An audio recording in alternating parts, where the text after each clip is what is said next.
Heroes and Generals makes stabbing people look a lot cooler. We get a throwback to old school with a new game from Thrive Games. The team behind Dreadnought shows us how to eliminate teams, and it looks like Infinite Crisis is counting down to its final days.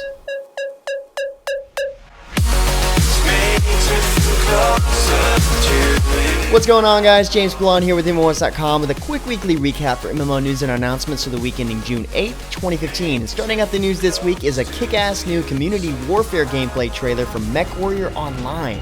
Recently split from their publisher, Infinite Games, Piranha Games has been head down for the better part of a year working on the game's biggest and most anticipated feature, which is the Community Warfare. This feature is all about the clan invasion of the Inner Sphere in real time, where clans fight for control over key territories in the galaxy. Phase 1 was implemented over the holidays this past year, and Phase 2 brings in a complete overhaul of the Mech Lab, which allows players to customize their mech loadouts in a streamlined capacity, making loadouts as simple or as advanced as the gameplay style commands themselves.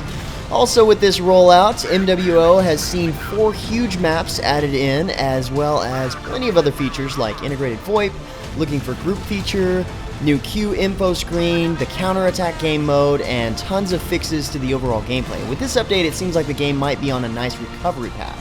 Guess we'll see. And speaking of big updates, Heroes and Generals got a hefty new update recently, introducing newly reworked melee and close combat mechanics, new ribbons and badges for generals, an assault team morale system, and more weapon balancing and ads. The new melee mechanics in the Vasilevsky update, as they call it, makes it a lot easier to bash or stab your enemies with knives, shovels, and wrenches, and at the same time look a lot better doing it.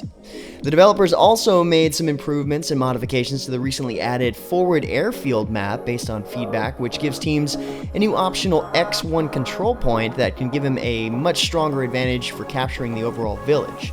Lots of visual enhancements have also been added in this update, helping the overall look of explosions, round impacts, and plane smoke, just to name a few. Quite a lot in this update, and what I mentioned isn't even half of it. So check out the new video log at the site post at MMOHuts.com for all the details. In other MMO FPS news, taking a little longer than expected, honestly, Daybreak Games finally announced an official launch date for PlanetSide 2 on the PS4. Just to give you an idea, the video you see playing here in the background was made June 5th, 2013. So pretty much right after the PS4 was released, the game has been coming soon. Closed beta for the game started back in January of this year for select few testers, increasing in size up to this point, and now the game will be available on the PS4 in both North America and Europe on June 23rd. And just in case you didn't catch me mentioning it last week, Dirty Bomb hit open beta this past Tuesday, and with that we see an Open for Business trailer that gives a general overview of how the game works, stating there are plenty of ways to make a buck as a merc in Dirty Bomb. Check out the trailer, pretty cool. Last week, Smite officially introduced Ratatoskr, a fairly unique little Norse god of gossip, with some interesting new mechanics in store.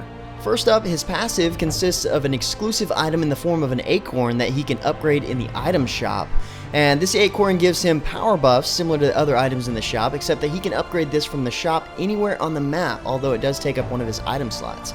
And as small as he is, he's actually very mobile. After all, he is a squirrel, basically. His dash will actually reset its cooldown completely if he dashes through an enemy god that he hasn't already dashed through in the last 10 seconds. Really handy. Lots of dashes. He also has a unique AoE style attack that launches 12 acorns in a circle all around him in separate directions, dealing damage on the way out as well as the way back in. And depending on how he builds his acorn in the item shop, it also determines the behavior of some of his abilities. And just when you thought it didn't get any more unique, Ratataskr's ultimate has him leaping from branch to branch, having him land with a huge bang at the end, dealing a decent amount of damage. It's actually a really cool little assassin. And speaking of cool, Smite has also kicked off the Summer of Smite promo event that can really get you some awesome skins like Hunkules and ultimately the coolest looking skin, which is the Star Slayer on her skin. And I have to pick that up somehow or the other. Plus more, of course, as they start to reveal them. On a similar note, League of Legends had some pretty cool news this past week. First up is an announcement made by Riot Games recently indicating that Graham McNeill, author of many Warhammer novels, has officially accepted a job there at Riot to become the senior narrative writer. That's really cool, and it'll surely mean that League fans can expect some pretty sweet lore to look forward to in the coming months. Also in the most recent update, we see a HUD update, which is meant to streamline the game's user interface to better assist gameplay elements, showcasing strategic information and improving usability and clarity, all while reducing screen clutter. You can actually adjust some of these UI elements now, which is definitely something people have been asking for. This new update is scheduled for the next PvE update.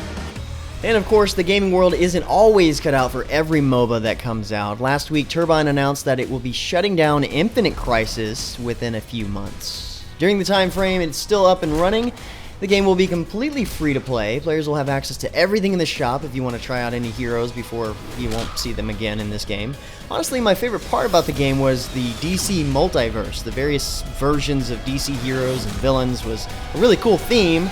Maybe in a different type of game, I don't know. It's the mobile part of the game that actually didn't make the cut in the end. The game has already ceased development and will be officially shut down on August 14th. Next up, the latest expansion for Aion is set to release this next week on the 17th. The new free expansion brings in 2 new zones, each with new raid instances, and overall to existing skills, a revamped stigma system, and an improved skill user interface. It also delivers new armor and weapon sets, which are inspired by the new lands discovered in Upheaval, which is the name of the new expansion, by the way.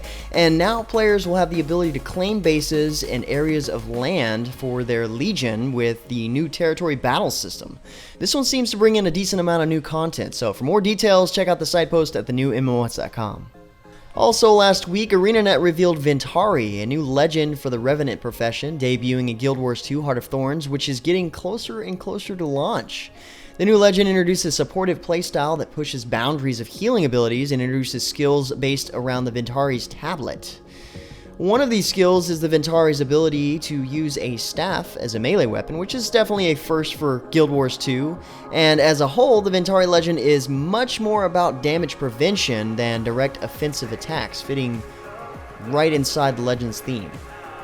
The tablet is a key component to the Ventari legend. Revenants will need to command the tablet and communicate and interact with allies to reap all of the benefits of the Ventari skill. There's quite a lot to take in on the new legend, so be sure to check out the latest Point of Interest episode linked in the description below to get all the details.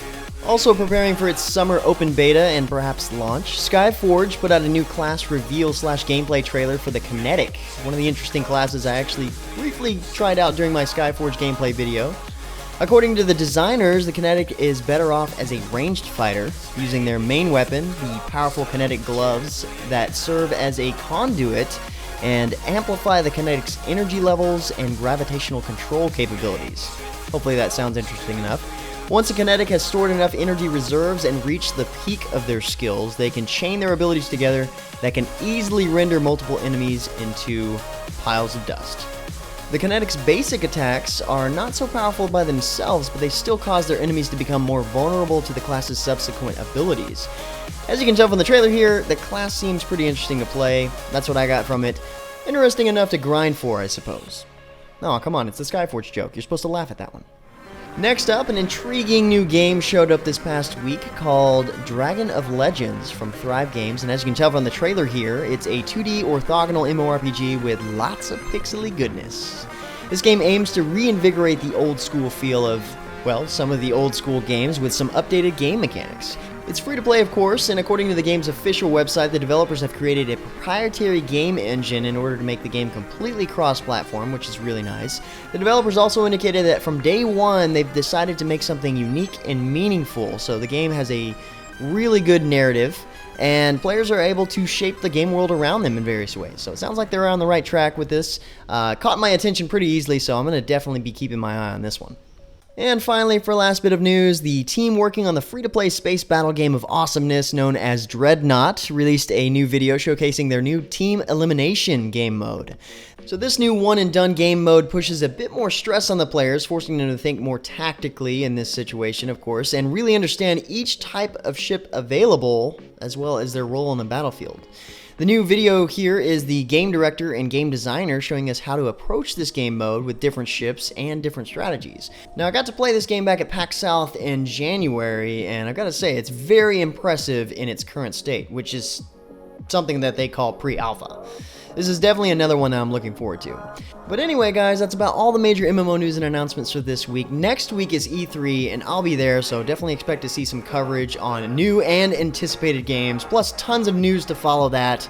Unfortunately for me, my internet is out right now, so it's probably weird for all these people in this random Starbucks to hear and see me put together this recap, so thanks for watching. Be sure to check the links in the description below for more information about the topics featured in the recap, or head over to the new MMOHuts.com for even more MMO news. Feel free to discuss the news in the comments below, or head over to MMOHuts.com/forums. And until next time, guys, it's going to be it for me. I'm James Blonde.